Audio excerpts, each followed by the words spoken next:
Drop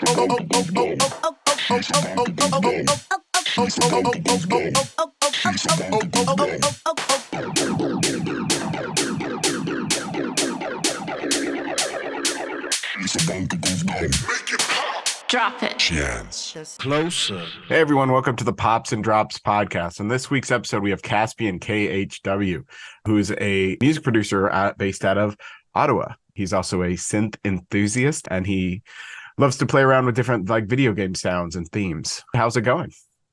Great. Thanks very much for having me today. Yeah, absolutely. I'm excited to have you on. We've been friends for a while, so it's really cool to speak with you. Just gonna hop right in. When did you first start in the music industry?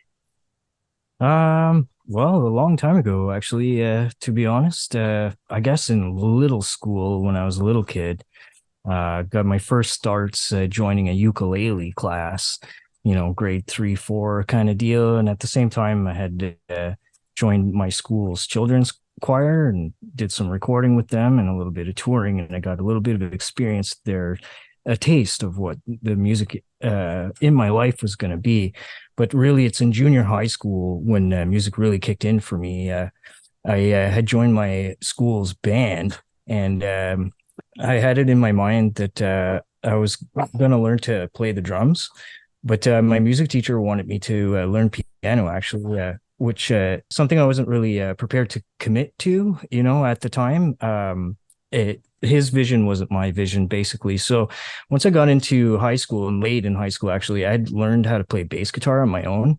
And you know how high school is with bands, right? So, of course, formed and joined into a typical high school kind of band.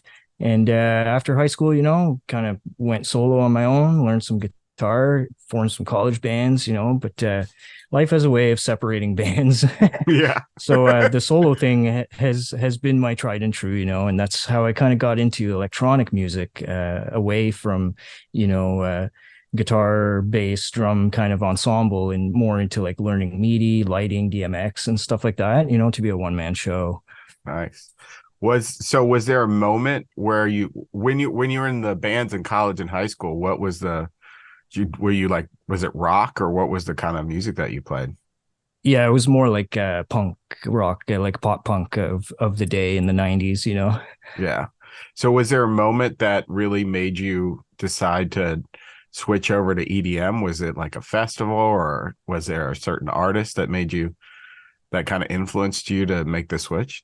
No, I think it was more situational. Like I was saying, it's hard to keep bands together post college or even during college or university. People either fall out of music to focus on their studies, or they find new, jam mates, so to speak, and that suit their genres more. So it was more of a situation dictated where I was going to go. Gotcha. Cool. So you've always kind of been, sounds like you've always kind of been in the industry, even since you were a little kid. Music's been a big part of your life. Absolutely. Is there any artists that kind of influence your sound? I'd have to say, like, again, the earliest influences that actually got to me and got me really thinking that music was going to be a part of my life seriously, was kind of the pop punk alternative music of the 90s, like bands like Green Day, The Offspring, NOFX, and Bad Religion. To me at the time, those were like major innovators in terms of creating music, but also like influencing what the counterculture of the music industry should be, and there was also like my friends, they also had, their individual taste in music at the time, which also informed mine. At the end of high school, for example, Much Music was pretty big. It was a thing. They were about music. And I had become a fan of Much Dance, and I liked that, Much Music was open to grabbing music from Europe and promoting it in America. And that exposed me to a lot of cool things like French house, for example. By the time I hit college, Around the World by Daft Punk was driving me insane. It was everywhere, but it totally still got me is hooked. Everywhere. Yeah, it totally got me hooked on the idea that like electronic dance music is a it's a thing, it's a possibility. It can be something that I can do. So when you are sitting down to make a song, obviously you have all these different influences going through your head. But let's talk about your personal creative process. Where do you start? Sure. I would say, my process is like it's diverse, and it's really depending on like the environment around me, like what is happening around me at a given time. It might actually influence, what I'm hearing in my head, and I'll take that and I'll take those feelings and I'll just start to create, soundscapes that are what I imagine some final product is going to be like. And usually it ends up, the final product is way different than the plans, Yeah. but that's the magic of the art. I spend a lot of time doing mixing and mastering for others, and that provides me with a lot of insights and also inspiration, of course, for my own works. Yeah. Yeah, I don't really have a process. I know a lot of people start, it's a bass line. I just write a bass line and then everything else just happens. Or, I just have this, this amen break or something that I just know what to do with this.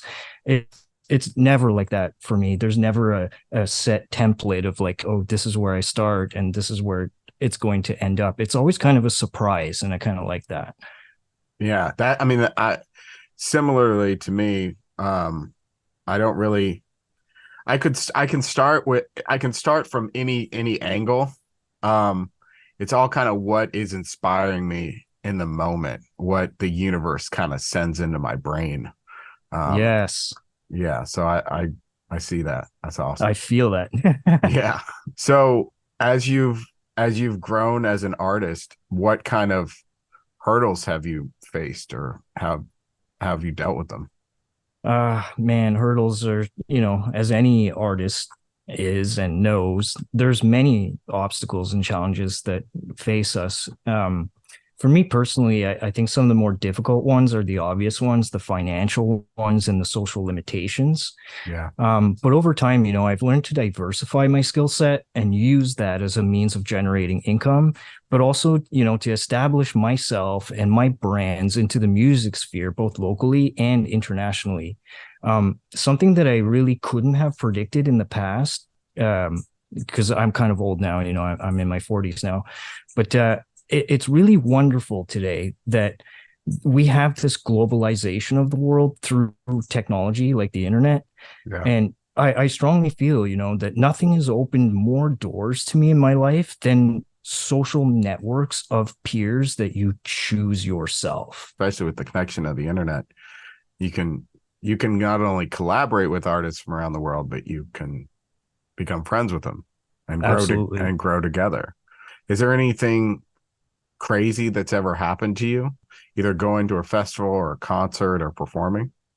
Okay, let's do one of each for these scenarios here. I'd have to say one of the best shows that I've ever attended. I was pretty young, maybe 17 years old.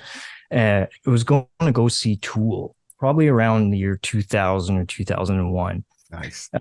I'd never gone out of my province to see a show before, and I really wasn't prepared, for what I was going to experience, or more like what I was going to witness. So in back in those days, late 90s, early 2000s, smoking in public places in Canada was pretty much prohibited. Like we had stopped doing that, except for the province of Quebec, which is where I was going. And man, let me tell you, I was stunned at the sheer amount of pot smoke that quickly filled up the arena, and that no one was going to say anything. It really blew my mind. And then I'd have to say, like, one of the craziest performances that I've been involved in and did myself would have to be also in the early 2000s, the Underground Digital series, the 30-hour famine shows. And man, I'd never known the meaning of what endurance of performance is before. Like, taking on a 2-hour set slot and being able to nonstop provide entertainment for people for that 2-hour slot, knowing that you got to go back on again in 2 hours and do it again. And, other bands and acts that are performing for those events. It was all nuts, and being sure not to repeat too much of your content between your slots as well. And I gotta say, man, kudos to all of these professional artists out there who are doing really long shows, because yeah, it's something I just never had expected out there. That's crazy. Yeah, I can see. I mean, I wedding DJ a lot, and that's the longest one was 6 hours, but Whoa. it's not all my music. You know, it's it's not just my music. It's a lot of stuff that they've requested and stuff like that. And and I can go on small breaks, but not. I mean, the breaks have to be the length of a song.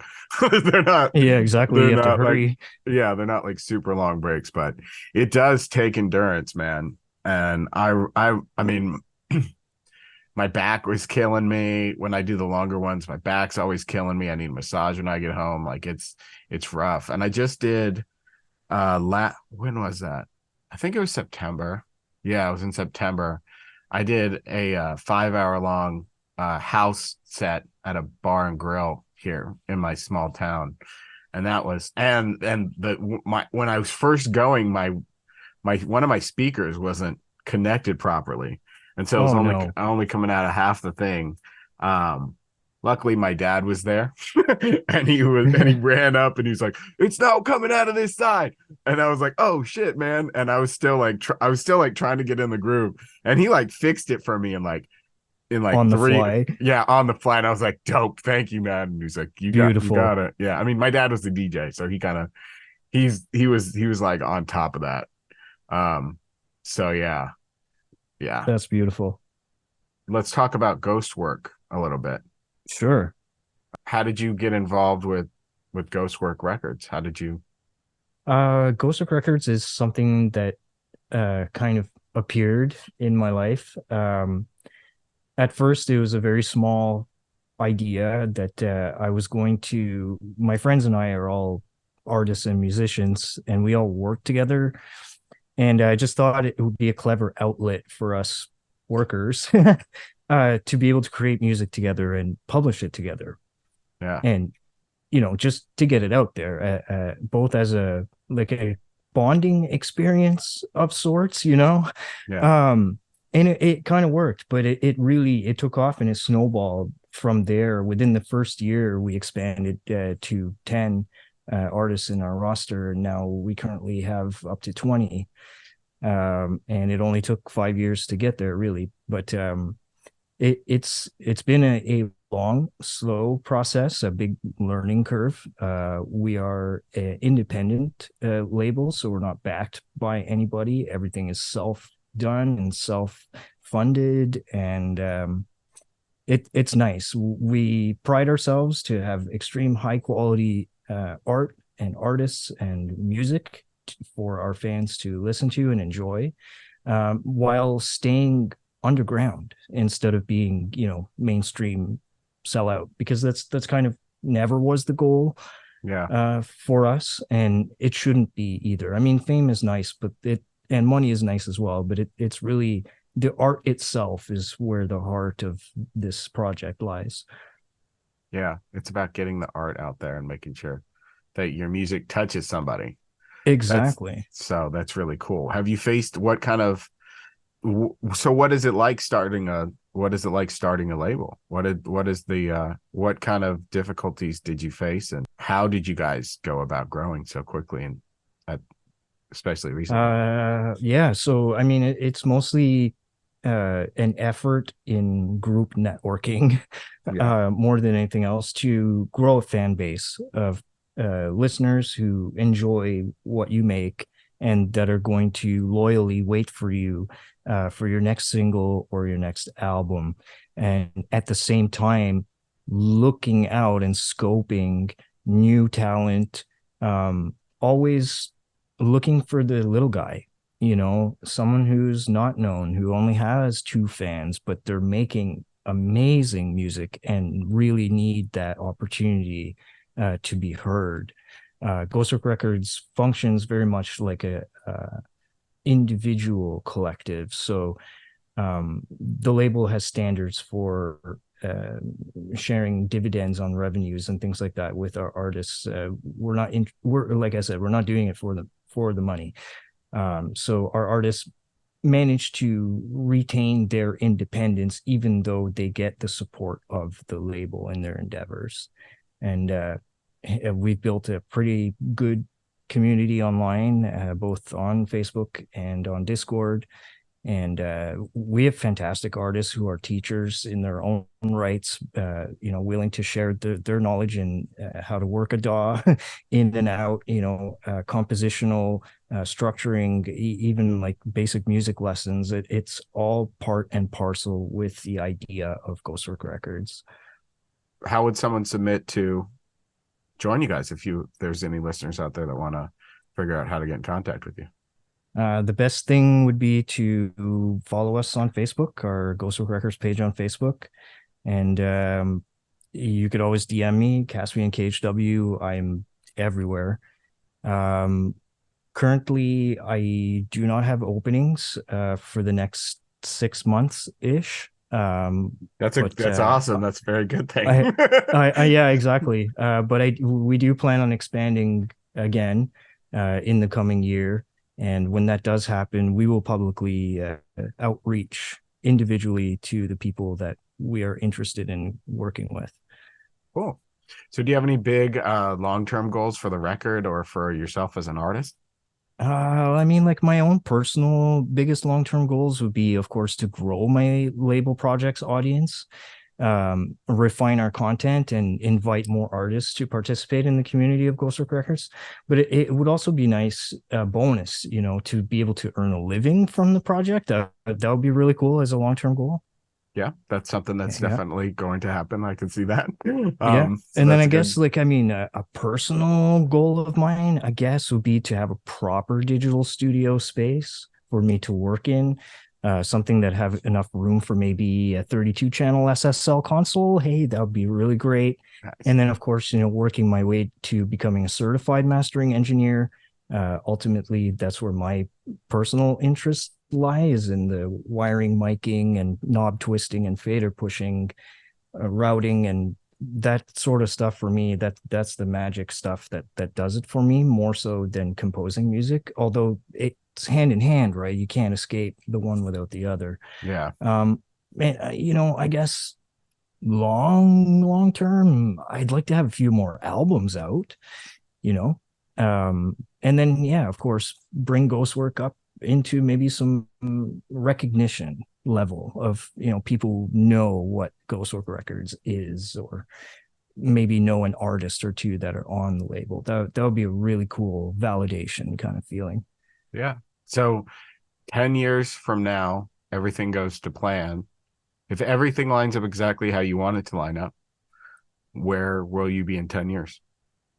I think this is where I would be, probably composing things or working in the movie or entertainment industry, always in the background, maybe ghost writing for someone. That would be really cool, or ghost producing for someone. um again, I'm a little older, so things like bands like Iron Maiden, for example, hugely molded my mind to the idea that age is just a number. You can be 65 years old and still be crushing audiences of 45,000 plus people coming to see your band. And you don't have to be the guy in the band to get the feelings of validation. You could be the guy pushing the knobs at the sound desk, Yeah. and being there show after show after show. So it's all dreams, right? And I think I'm more of a realist person. I go day by day. It's nice to have a good 10-year outlook. But that only happens if you work on the immediate things. So I think, again, getting my own certifications as a mastering engineer will allow me to have enough credentials to pursue those ideas for the long-term future. Yeah. You spoke about wanting to have like bigger names on the label and pushing the buttons for big names. Is there any big name that you'd want to be like on your collaboration bucket list, or to? Yeah, well, that's a tricky one. I mean, I love collaborating in all aspects of production. And like was saying earlier, I've had many great projects with amazing artists and I've gotten the opportunity to ghostwrite a little bit, produce, mix, and master some really, really great tracks. But that being said, I have huge self-doubts about my own music, which kind of it throws a little wrench in like who I would pick to work with based on how I feel about my own self. So I think I have two categories to really answer you there. I've got like a realist list and then a fantasy list. And I think Okay. on my realist list, I would love to work with a few of our own in-house artists a little bit more, artists like Slater, Astral Incantations, and Rain Resner. Making more music with those lads would be fantastic. They're extremely well talented. And then my fantasy list, I think, man, wouldn't it be awesome to work with the likes of Carpenter Brute and his visual team, or Rez, or even getting to work with you, Chance? That would be pretty amazing in my books. Yeah, man, I'm down. I'm always down. So let's get something going. Yeah, and you really shouldn't doubt your sound because like Solar Nights is awesome. It's Thank you. really, really cool. I'd like, It's got that disco funkiness. yeah, yeah, it's like disco funky video game. It Yep. like like I feel like I was teleported to when I was like 11, like at Chuck E. Cheese, listening Wow. to it. So Wow. Well, yeah, a lot of credit goes to Rain Resner on that one. That happens to be a collaborative track in and of itself. yeah, it's really good. I'm really excited for everyone to hear it. Thank Um, you. but before we play it, I like to end every interview finding out what you're most grateful for in life. I want to end on a really, really high note. So what are Sure. three or four things that you are most grateful for? That's really amazing. I think there's three great things in my life that are constants for me. And the primary one would be my family. I've got a bunch of little kids and I love them to death. My friends, and honestly, this bonkers world that we live in, because it's giving me all of the ideas that I will ever need. This world is crazy, but it's It is. awesome. It is it It is is. insanely awesome. That's really wonderful. So before we play Solar Nights, tell everybody where they can find all your stuff. You can find me at caspiankhw.bandcamp.com or at ghostworkrecords.ca. You'll find links to all of my materials and all of our artists' materials as well. You can follow us on Facebook. I'm on Facebook myself. I'm on Instagram, just Caspian KHW. Google me. Yeah. Awesome. Well, thank you again for being on. And here is Solar Nights. Thank you very much.